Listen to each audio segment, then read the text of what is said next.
Hi guys! Tonight, let us dive deep into the endless darkness of the far future. A place where there is only war. This is the story of the Warhammer 40,000 timeline. 10,000 years of glory, madness, gods, and unending bloodshed. Let's begin. At the dawn of mankind. In the beginning, long before the Imperium, before the Emperor was even born, humanity was nothing more than a fragile spark scattered among the stars. The Age of Terra, a time when Earth was still recovering from the wars of old. Civilizations rose and fell, and humanity began reaching out into the void, building the first interstellar ships powered by primitive warp engines. This era became known as the Dark Age of technology. Humanity spread across the galaxy like wildfire. Millions of worlds were colonized. Machines obeyed, artificial intelligences built wonders beyond imagination, and men lived among the stars as gods of their own creation. But it would not last. The machines turned. The men of iron. AI constructs once loyal, rebelled against their masters. Humanity fought a brutal war against its own creations, and though the machines were destroyed, the damage was done.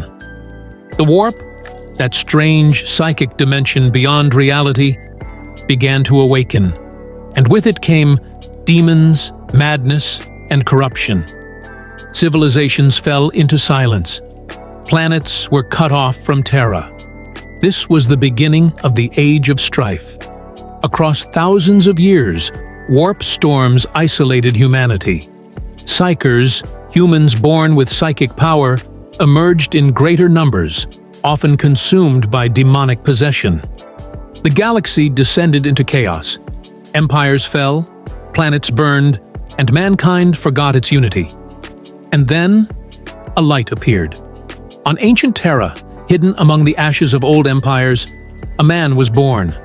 A man unlike any other. He was the Emperor.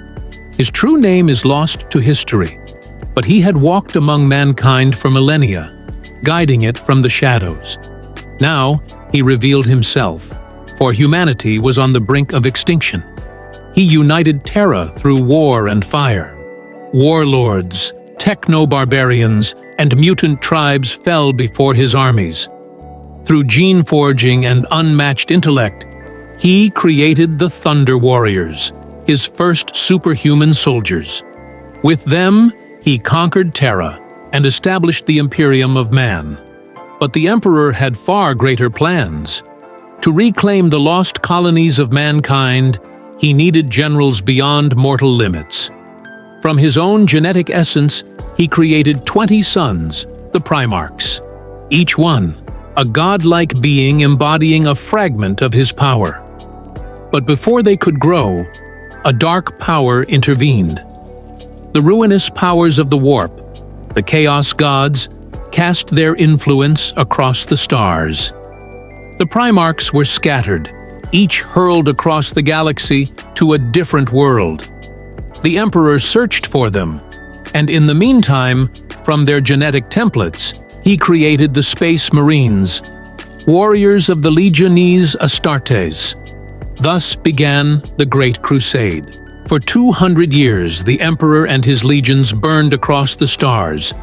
World after world was brought into compliance.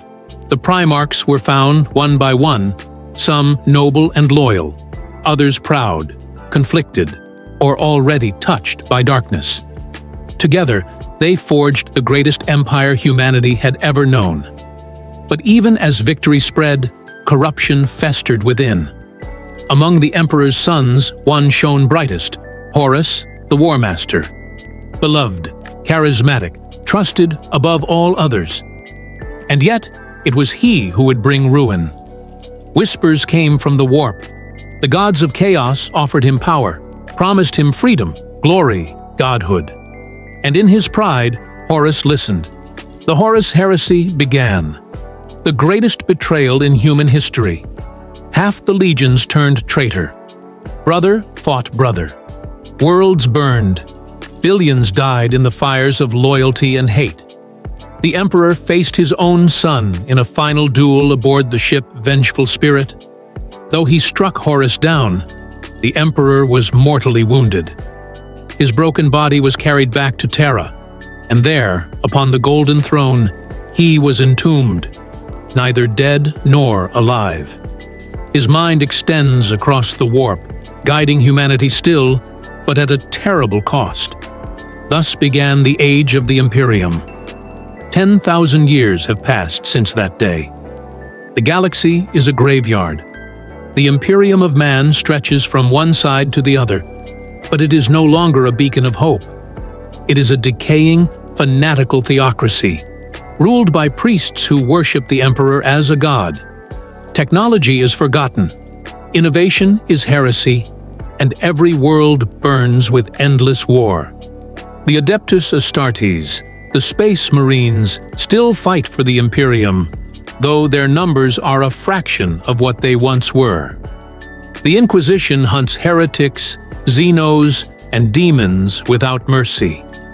The Imperial Guard, billions of mortal soldiers, are thrown into the meat grinder of endless war. And beyond the Imperium's borders, monsters stir. The Orcs, brutal and unstoppable, rage across the stars in green tides of destruction. The Eldar, a dying race, seek to undo their ancient sins through subtle manipulation. The Necrons, ancient metal kings of a forgotten age, awaken from their tomb worlds to reclaim the galaxy. The Tyranids, vast swarms of living hunger, devour everything in their path. And in the shadow of all, the Chaos Gods laugh. Their servants pour from the Eye of Terror, led by demon princes, corrupted primarchs, and the damned legions of Chaos Space Marines.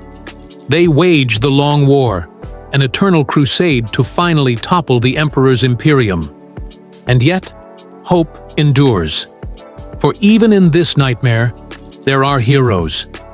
Robout Guilliman, Primarch of the Ultramarines, has returned from death. He walks once more, reforming the Imperium, fighting to bring unity where there is only decay. The Indomitus Crusade burns across the stars, humanity's desperate bid to survive.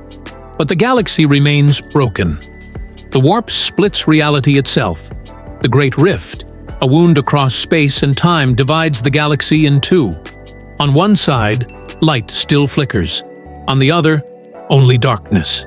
And that is where we stand. The 41st Millennium.